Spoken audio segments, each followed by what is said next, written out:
Hello mga ka-trending, welcome back to ZK Trend. Nagbunyi ngayon ang mga supporters ng Don Bell dahil umabot na nga sa 110 million ang kita nga sa movie ng Don Bell Ang Tayo sa Wakas. Ayon dito sa post ng ABS-CBN Star Cinema, dama ang pagmamahal at suporta hanggang sa wakas. Thank you for making Tayo sa Wakas a super box office hit with over 110 million total gross as of June 19, 2026. Maraming salamat sa inyong walang sawang suporta para kina Cheska at Cisco. Congratulations to our director, Cathy Garcia Sampana, and the Gen Z box office team, Donnie Pangilinan and Bel Mariano. Yes, mga kabablis, we finally reached 110 millions. Congratulations na kaagad, Donnie and Bel. Super happy nga ng mga bablis at super happy din syempre ng ating Don Bell. Napapost kaagad sina Donnie at Bel sa kanilang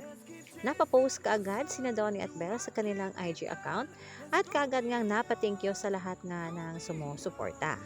At nagbahagi din si Donnie Pangilinan ng ilang mga larawan sa social media account nito at kaagad pinusuan ng mga netizens. Siyempre may larawan pa sila ni Bel na super lapit. Kilig nga lahat ng mga taga-suporta dito.